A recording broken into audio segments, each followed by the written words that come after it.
a poignant start to our morning. I mean, when you think of all the naff songs that are written for Christmas, that's rather a good one, isn't it? Well, when you hear the record, it sounds just like them. But do you think people will take the message on board? Because it's quite a serious song. It is, really. I mean, everywhere you look in the world, it's all pretty grim, and I just sat in bed one morning and thinking, the only way you can almost do anything about it as an ordinary citizen is virtually write to Father Christmas and hope it will get better. Yeah, well, I suspect you kind of reflect the frustrations of ordinary citizens, don't you, in that Yes, I respect? do. I think that's one of the songwriters' duties, if they have such a highbrow thing.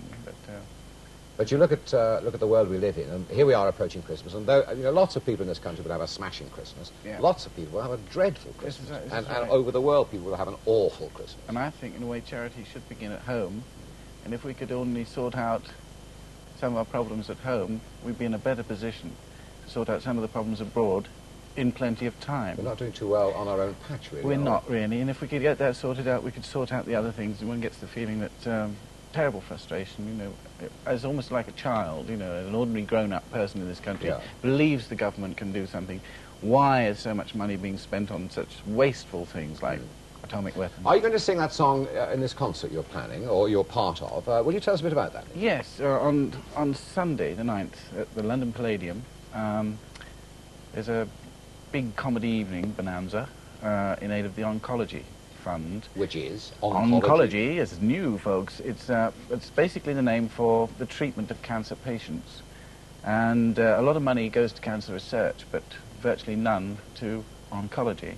And Oncology Fund is there to train young medical staff in the treatment of cancer patients.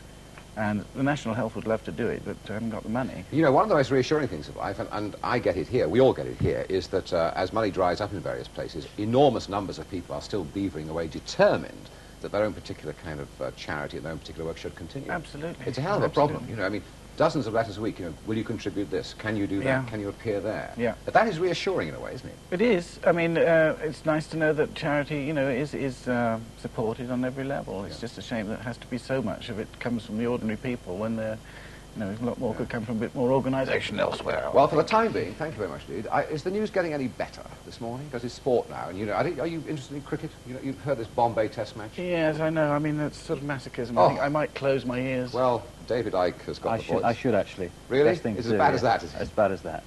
Because England's cricketers are on the way to certain defeat. Which way are you walking?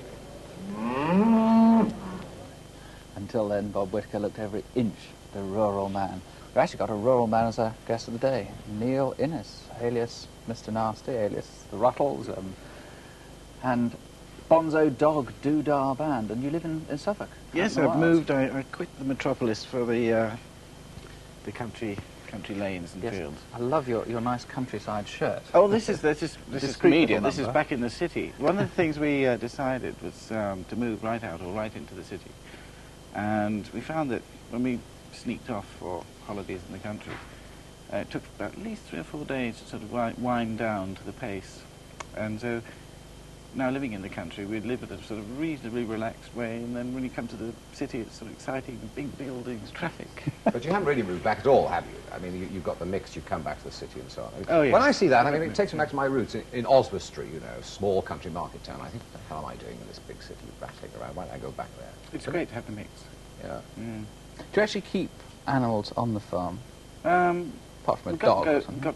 2 goats, 2 ducks, one of them's lame,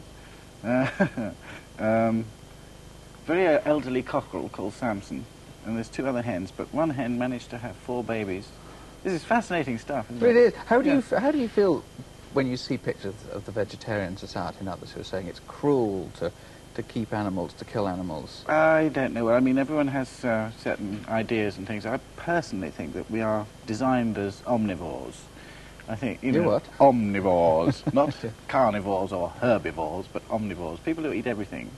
And a balanced diet is what we've, you know, got to do. And it's a mark of our civilization, how we treat animals. There's been a great alliance between domestic animals and mankind for a long, long time. And, but you get quirky things like my youngest son, who's 6 now, was 3, and quite outspoken, a 3-year-old, went into our local butcher's, where the braces of pheasants were hanging up. He put his hands on his hips and said, "All right, who killed those parrots?"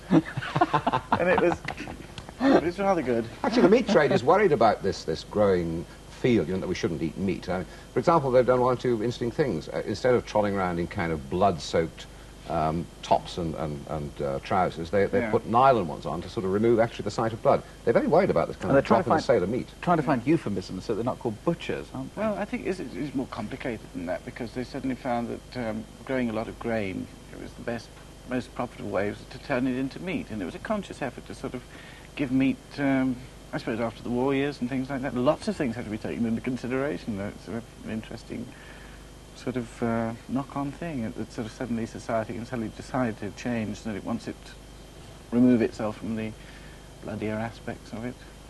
Your countryside dwelling, you have a big barn by the house, I'm told, but you don't keep grain in it. No. You keep a xylophone, a guitar, everything. Kazoo, yes, I have a little studio there. Which, and your drums. And drums, drum machine, yes. How close are your neighbours to your drumming? Well, this is... I have not got a neighbour for 1 mile in any direction, so I'm not to disturb anyone with my noise, and that's why I moved there. I can put the amplifier on the lawn if I want to. And lucky neighbours. I should say later on today, we've got someone from the Consumers Association coming in about how you can cope with your neighbours if their drumming is less than 1 mile away. Anyway, let me tell you, it's now 7:15, and in the next 50 minutes on Breakfast Time, the best of British, how Carol Thatcher and a Pearly Queen. 811 1066 for your calls on neighbourly problems. Frank. Yes, I mean, don't get me wrong, but you have to laugh a bit because it is such a kind of tortured problem, isn't it, really, neighbours? Anyway, our guest this morning, let me introduce him to those of you who've got up since he first made his appearance. He's the songwriter and comedian Neil Innes, and Friday is the release of what he calls his Christmas single, with lots of bells that jingle, and he's going to play that for us a little later on. You may have heard it right at the beginning of the program.